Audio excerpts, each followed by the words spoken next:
Hello class, today we have a very sleepy boy, at least for now, and we are talking about Stalker Sarah, a very important figure in the Ashley Norton expanded universe. And I did try to dress like her today, but I kind of just look like if Stalker Sarah was, I don't know, really good at Among Us or Fortnite or something like that. We didn't quite capture the vibe, but we tried our best.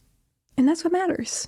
But the reason I say that she's such an important figure in this expanded universe is that she has interacted with almost everyone I've discussed on this channel, except maybe the Disneyland Peter Pan. But even saying that, I wouldn't rule it out. I wouldn't put it past her. This woman, well, teenager at the time of her peak Stalker Sarah legacy, was a pillar of 2010's fan culture. And if you're somehow not familiar, Stalker Sarah was basically like those guys who take pictures of fish that they catch, except she caught celebrities with her camera. She took a lot of pictures with celebrities and posted them to her Flickr account. And when I say that, I mean she took a picture with every celebrity. Lucas Crookshank made a video about her a few years ago, and Sarah reacted to that video and was like, oh, ha ha ha, good video, Lucas. Bet you forgot that I got a picture with you at the Hannah Montana taping in 2009. So if Sarah doesn't produce a picture of her and I in 2008 within like 24 hours of me posting this, I'm gonna be a little disappointed. Have I ever met her before? I don't think so, but you can't rule these things out. Something about Stalker Sarah reminds me of like that urban legend guy everyone has supposedly seen in their dreams before. Your sleep paralysis demon may be the Hat Man,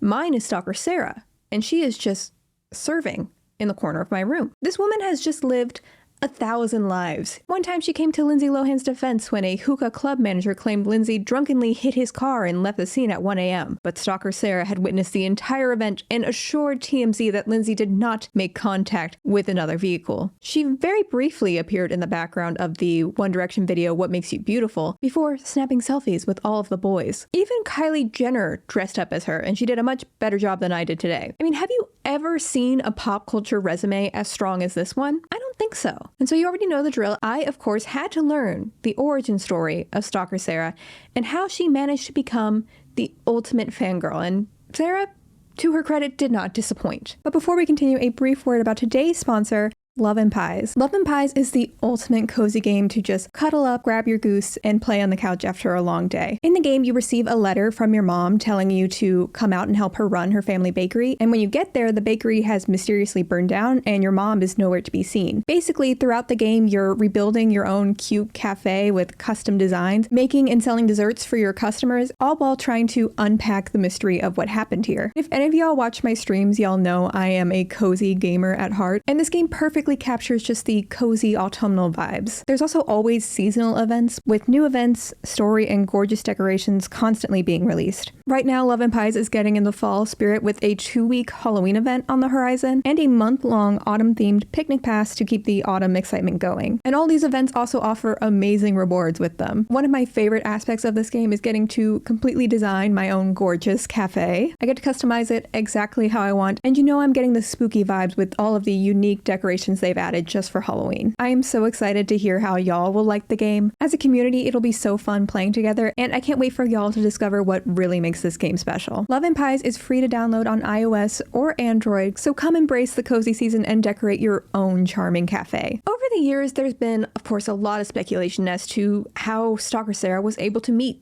that many celebrities. Some people think she's a trust fund kid or some other distant Nepo baby who was able to use her connections and wealth to get into exclusive parties. Or you'll often hear that she was the daughter of a paparazzi. Paparazzo? I think paparazzo is the correct word, but we may never know. According to Sarah, neither of those things are actually true. Sarah grew up with her single dad in a working class home, cleaning pools in LA. And because she lived in LA, every once in a while, so you would just find a celebrity out and about. Her first picture with a celebrity was taken when she was 6 years old with Robert Hayes of Airplane and Homeward Bound fame. When she was 8, she started going to annual Radio Disney events, and she was able to see the Jonas Brothers before she even knew who the Jonas Brothers were. And of course, she took pictures with the countless Disney actors who were also at all of these events. But very quickly, she moved on to TV tapings, Wizards of Waverly Place, Sweet Life of Zack and Cody, Hannah Montana. At one of these Hannah Montana tapings, Sarah gave Miley Cyrus a card for Valentine's Day, and inside that card was a picture of Stalker Sarah with Miley Cyrus's boyfriend at the time. It was meant to be a sweet gesture, but I'll be honest, if one of y'all walked up to me and gave me a picture of you with my partner, I probably would not sleep for weeks. That is haunting behavior. But I also love it at the same time. I feel like I'm saying all of this out loud and one of you is interpreting this as a challenge to get a picture with my partner and show it to me.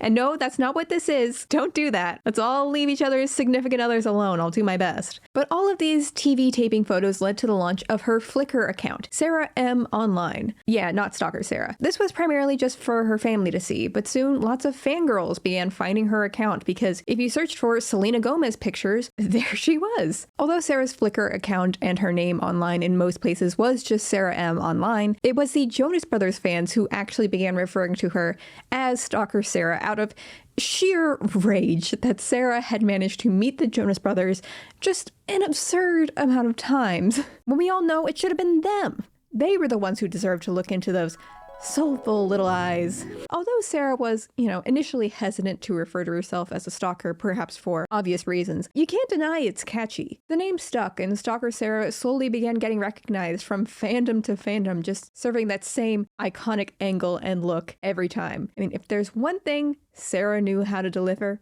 it was consistency. Look at that.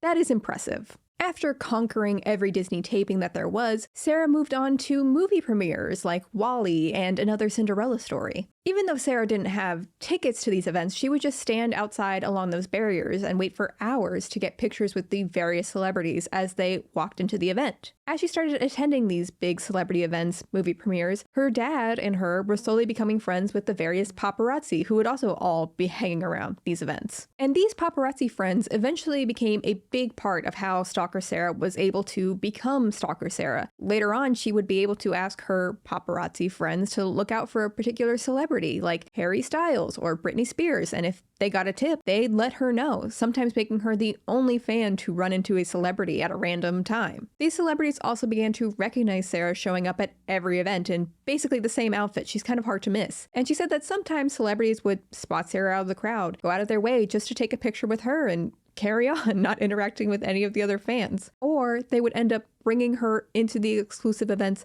with them, leading to Sarah, of course, getting pictures with the 30 other celebrities who were in that event as well. Zach and Vanessa, I asked them for a picture, and they were like some other people that were starting to kind of rush them, and they were like, come here, and they just brought me into the party. They said they were like, she's with us, and they brought me into the party, and then they took pictures with me inside the party. So also in November 2009, I went to a Power of Youth event, and that was one of my favorite events that I went to during that time period. Brandon Michael Smith from Sunny with a Chance actually gave me his badge, so I went into the event and I spent the whole day there. And that, my friends, is the power of networking. Truly, Sarah's life story sometimes does read like one of those LinkedIn posts where the person buys coffee for a homeless person and it turns out the homeless person is the ghost of Steve Jobs who immediately hired them to be the new CEO of Apple, which does sometimes make me think maybe she's exaggerating how some of these encounters happened or how she managed to get into certain events. But I also do truly believe in the power of just a non-threatening teenage girl who has the sheer audacity to ask as many times as she did. It can probably get you further than you might think. But I don't want to chalk Stalker Sarah up to her connections either, because true to her name,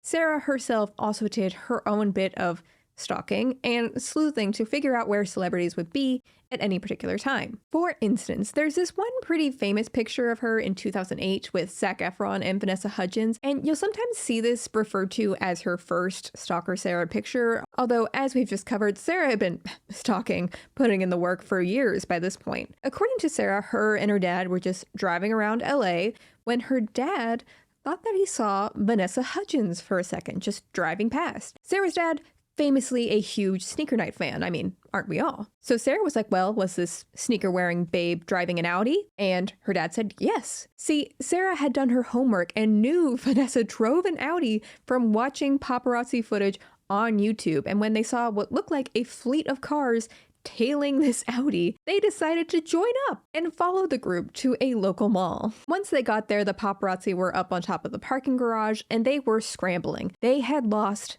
Vanessa and Zach. They could not take the shot. But again, because Sarah does her homework, she suspected that Vanessa and Zach were in the California Pizza Kitchen nearby because they had been seen at a California Pizza Kitchen before, and Vanessa famously could put away a California Cobb salad in her sleep. So Sarah and her dad end up getting a table at the California Pizza Kitchen, and wouldn't you know it, Sarah spots Zach and Vanessa with no paparazzi in sight. So she walks up to them, asks to take a picture, and goddammit, she gets the shot. And then Sarah told Vanessa to arm her up with Nexplanon.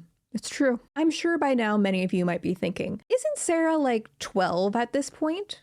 Why isn't this child in school? Why was her dad escorting her on paparazzi chases throughout the day? How did she have time to go to premiere after premiere and stand for long periods of time, hours, to get the front barricade views? Sarah initially went to public school, but her dad pulled her out and began homeschooling her when she was around 9 or 10 because supposedly a kindergartner brought a pew-pew in their backpack to school. And her dad figured that Sarah would probably be safer hanging around a bunch of men who chase celebrities for a living than being in a classroom. Just American things.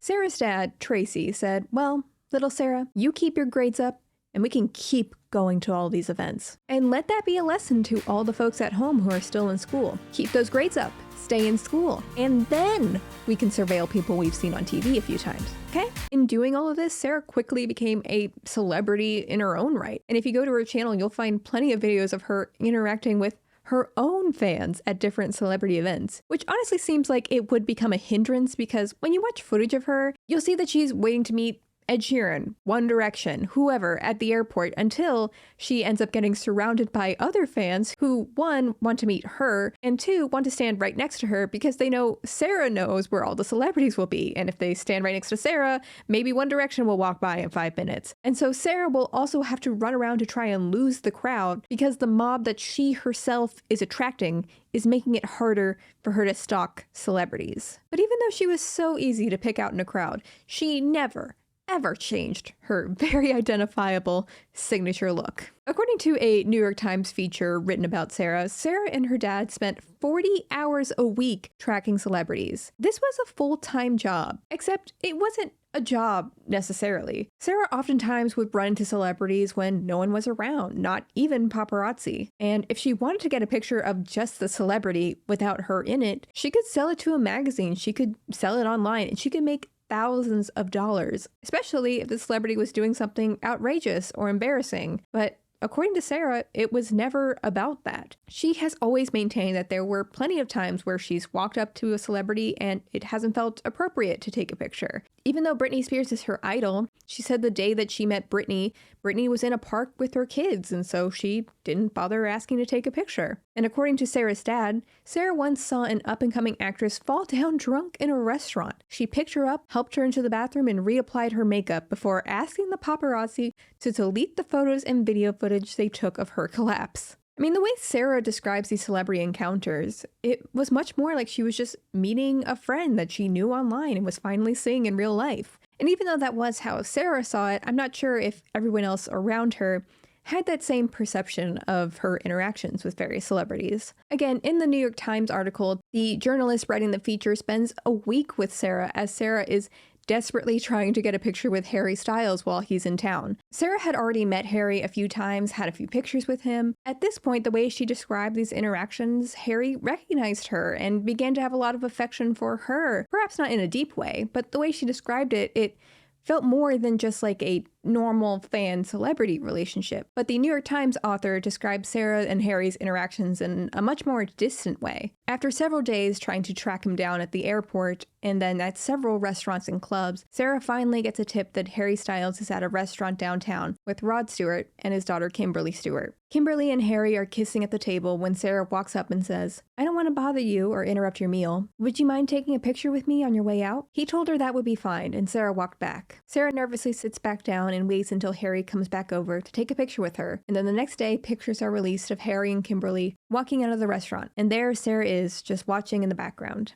But that is not to say that Sarah didn't at times develop real relationships, friendships, drama even with various celebrities. This may seem like a bit of a diversion, but stick with me. The years of 2011 to 2012 was a wild time, specifically for the show 2.5 Men. Charlie Sheen was unceremoniously fired from the show after calling one of the creators a turd, a clown, and an anti-Semitic slur in an interview with gay frogwater expert Alex Jones. Charlie Sheen then continued to have a public mental health crisis in which he repeatedly said horrid things about a variety of people, but he did say winning, so the public mostly remembers his time as just like a funny ha-ha. Charlie Sheen was then replaced on 2.5 Men with everyone's unproblematic fave, Ashton Kutcher. You know, maybe Charlie Sheen was right about the show being cursed. Shortly afterwards, Angus T. Jones, the then teenage half-man of 2.5 Men, was featured in a YouTube series sharing his testimony and his journey with his Christian faith. But this video quickly got the attention of the press because Angus did not have the kindest things to say about the show 2.5 Men, which many reporters noted had been paying him up to $350,000 an episode for years. 2.5 Men, if you watch 2.5 Men, please stop watching 2.5 Men. I'm on 2.5 Men, I don't want to be on it. Please stop watching it. Please stop filling your head with filth. Please. It's you know, people say it's just entertainment.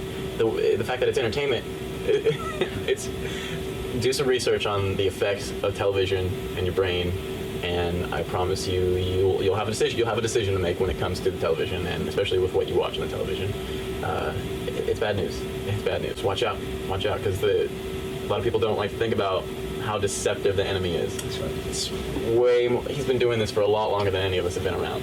So we can't play around. This video was also controversial because in it, Angus praised Christopher Hudson, the person interviewing him. At that time, Christopher Hudson was most known for releasing a documentary called Jay-Z Deception, in which he accused Jay-Z of being a devil-worshipping Freemason. He also declared that masturbation was a sin and claimed that Obamacare was a carbon copy of a certain bad person from the 1930s Germany's own healthcare plan. In short, Christopher Hudson was a right-wing fanatic who would be right at home on the 2024 Republican debate stage. But back in 2012, this at least raised an eyebrow, and this video quickly went viral. Angus then clarified that he did not mean to show indifference or disrespect to his colleagues. He merely told everyone to stop watching the show and implied he would be corrupted by the devil if you continue to do so. Sarah, at that time, was friends with Angus and actually went to the same church. And so when this video went viral, many articles reported that Sarah and Angus were actually dating. But Sarah wants to clarify that they were just friends. She was very focused on her career at the time, which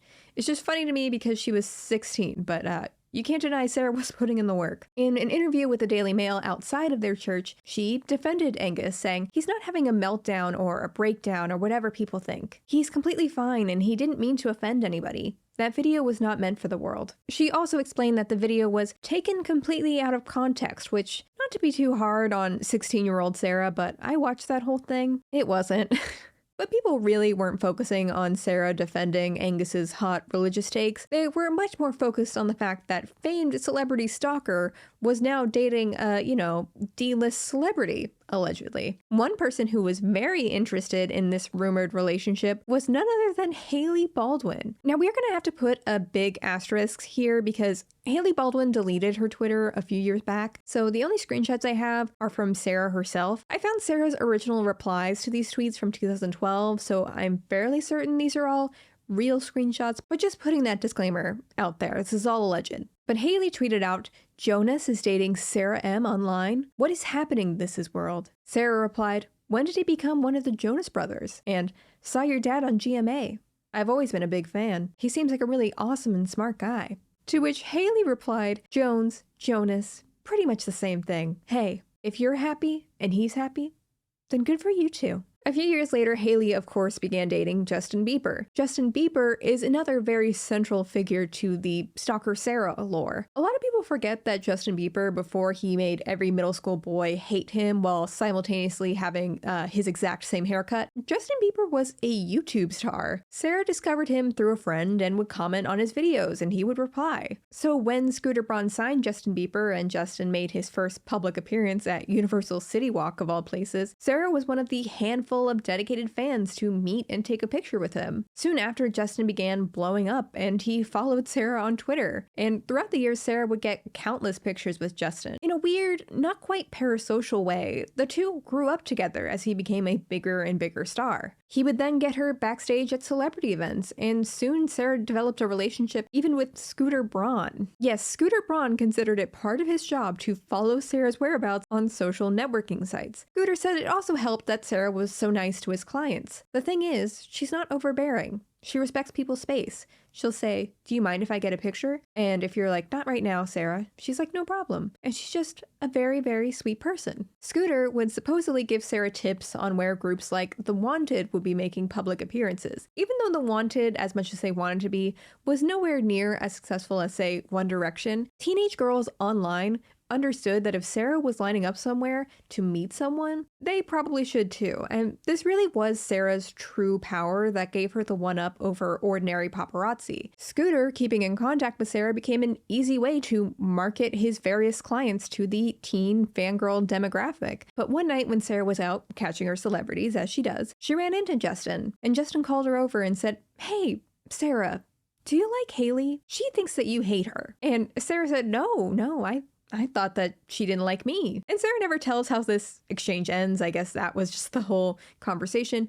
But Haley and Sarah met several times after this night, and apparently Haley was always super nice to Sarah in person. So if there was any beef, it seems to have died many years ago. But there was, of course, one celebrity who had a true, bona fide falling out with Stalker Sarah, and that is, of course, Demi Lovato. If you're not familiar with Demi Lovato's family tree, you clearly haven't watched my Demi Lovato series. Go watch it. Or don't. I honestly don't know how well those hold up now. But anyways, in April of 2016, Sarah posted several pictures to Instagram with Demi's younger sister, Madison de la Garza. And there was nothing particularly crazy about these posts, although I do find it interesting that these pictures are quite different from Sarah's normal MO. Normally, of course, Sarah has that classic angle where she walks up to a celebrity, asks to take a picture, and they're on their way. She wasn't normally hanging out with the people she photographed and taking pictures of that hanging out. And I don't know if that's exactly what's happening in these pictures, but there certainly were a lot more of them compared to her usual celebrity photos. And I do think it's worth pointing out that Sarah was 20 years old when these pictures were taken, and Madison was only 14. Needless to say, Demi had some opinions, and she famously commented, "Get a job! Stay away from her! This is my 14-year-old baby sister. You are a 20-year-old fame leech. She is not your babe. For anyone reading this girl has no regard for anyone's well-being but her own. She completely takes advantage of people, even 14-year-olds, even though she's 20. My family is not afraid to press charges. You better stay the fuck away from her." And of course, because this is Stalker Sarah, this was not the first time Sarah had taken a picture with Madison or with Demi. She had countless pictures with both of them throughout the years. In fact, in that New York Times feature, Sarah claimed that after Demi went to rehab for her ED and addiction issues in 2010, Sarah made it a point to post flattering pictures of Demi in support of her, to which Demi Lovato's mother supposedly threw her arms around Sarah and took Sarah to dinner as a thank you. Whether that story is true or not, it was clear that Demi did not have the positive view of their interactions that Sarah had. Demi also went on to comment on another one of Sarah's posts. This time the picture was with Sarah and Demi herself, which Sarah had captioned, "Having a blast with my girl Demi Lovato. Madison just killed it on stage. So proud of my babes." To which Demi replied, "I'm not your fucking girl. If I was, you would not be asking for pictures. You stalk people for a living. We are not friends. Stay the fuck away from me. And most importantly, me family." I don't know why Demi turned into a pirate at the end there, but she did. Sarah assured her fans that Demi's account must have just been hacked and not to worry. To which Demi again responded saying, "Listen, honey, my comments were not fake. I was not hacked. Stop trying to cover your tracks. You know you are wrong. You know you are at fault. And that everything I've said is right." Sarah's final response was an alleged screenshot from Dallas Lovato, Demi's other sister, where Dallas had allegedly found out that Sarah was being attacked in the Lovato family name, with Sarah blurring the personal information in the screenshot. The text read, "Sarah, I'm so sorry about what's going on. I had no idea until a few hours ago what was going on. I'm so disgusted. I can't tell you how embarrassed I am for what's gone on. My heart is breaking because this is beyond not okay. Judging from the replies to that tweet, no one really seemed to believe that this was actually Dallas responding, and I suppose we'll never know for sure. But then what happened to Stalker Sarah? I mean, after this incident in 2016, we began to see less and less of her. There is this one paparazzi video of Sarah who is supposedly in a relationship with a Days of Our Lives star, Jonathan McClendon, and this video intrigues me. You guys are now, what is this, a couple? A couple alert or what? I think this is the part where we... Is this Sarathon? Is this Sarathon now or what? Sarathon, you just put our names together. Get it? You just put our names together. Get it? No? That was like the nerdiest thing ever. Sarathon. That's better. That's a good one. I couldn't find other pictures of them together. They seem like such a random couple, and it really is just like this one video. So not for me to be a conspiracy theorist, but to me, it kind of seems like they created a fake relationship and then called the paparazzi on themselves. But to what end? Was being seen in a relationship with Stalker Sarah in 2016 like a good PR move for Jonathan? Was this like a PR move for her to be seen with like some random former soap opera star? This video didn't even get a lot of views. I want the details. But that video aside, Sarah's Flickr account slowly became less and less active, and that was not without reason. One night while Sarah was out at a club that she often visited, she was assaulted, and that understandably made her very hesitant and scared to go out to large public events like that anymore. Although Sarah does still occasionally post pictures of celebrities, she seems to live a much quieter life nowadays. But that doesn't mean that Sarah is fully offline either. Especially over the past couple of years, she's really come back as like a wellness influencer of all things, and her supplement routine is intense. I have to take my vitamins, so I'll go ahead and show you. First things first, very important is your daily greens. So this is the one that I use. I'm gonna do the super greens with maca powder. So I've got the Modern Multi Beautiful, which is the hair, skin, and nails supplement. I'm Alpha Brain, this is Gentle Irons, 5-HTP. This is my GABA that I take, Dong Quai, CMA supplements, BP Stability for blood pressure, Ginkgo biloba, vitamin D3 is one of my favorites for like a really bad anxiety day, and then a joint formula. And that's all that I have right now in the hotel.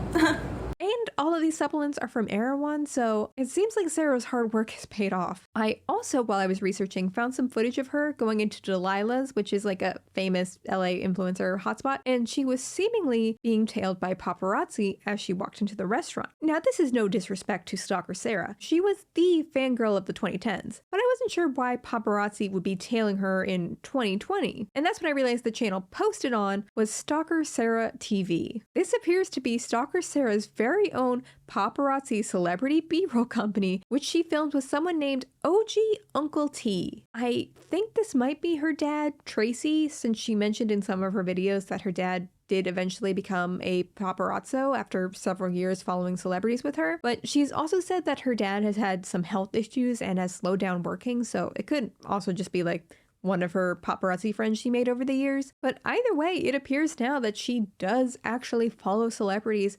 professionally on some level, and also occasionally calls her own paparazzi company on herself, but I just think that's a girl boss move. I mean, remember when the fake paparazzi thing was like a huge TikTok trend? Sarah was so ahead of that. She has always been living in the future, and we just have to keep up with her. She also stays very active on TikTok, where she's always doing these like live streams, and I have no idea what the game is, but she seems to be winning a lot. And she'll also post a lot of story times going into just excruciating detail about her whole career. Seriously. She's made 69 videos with story times of her celebrity encounters, as well as 25 videos on how she became Stalker Sarah, which is still ongoing, by the way. She's only in like 2012 of her origin story there. So if you want to hear all of the juicy details I omitted, go look at her TikTok. I promise she has answered every question you could have there. And that is the story of Stalker Sarah. I'm very curious to hear what you all think of all of this, like the ethics of celebrity chasing as a hobby or as a job. Sarah was far from the only fangirl out there,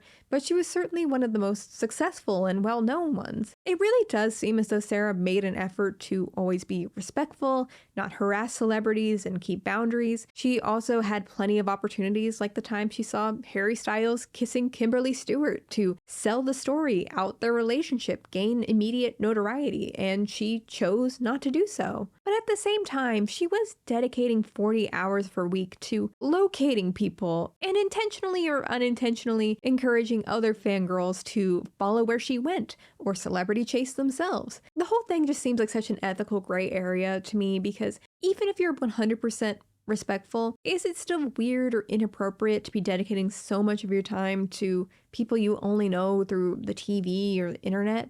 Although Demi's tone directed at a fan might have been harsh, were Demi's feelings similar to other celebrities who maybe didn't feel like they could be vocal against the fan culture that does on some level platform their careers? And sure, Sarah didn't seem to be directly profiting from these interactions, at least in the time that we think of her as Stalker Sarah, but she was certainly gaining non-monetary things, validation, attention, a picture, internet fame. Of course, on the scale of like toxic fan behavior, this is far from the worst ethical concern. I mean, my channel is practically filled with other far worse examples of fans being harmful to celebrities, to other fans, to themselves. So I don't ask this question to villainize Sarah. It's just, you know me, I can't have like a fun, silly little video without getting very serious and existential and sad at one point. So yes, let me know what you all think because I'm a coward and clearly can't unpack my own take. And that, folks, is all I have for today. So if you want to check out my Patreon, I'm uploading monthly bonus videos on there. There should be a new one there soon, but I'm pretty sure when you're seeing this, the last one I posted was a Where Are They Now, which is just updates on various people I've covered on this channel. And I'm also live streaming on Twitch a couple times a week if you want to come say hi to me there. But otherwise, if you don't want to do any of those things, that's cool. If you like this video, feel free to like, comment, subscribe, and I will see y'all in the next one.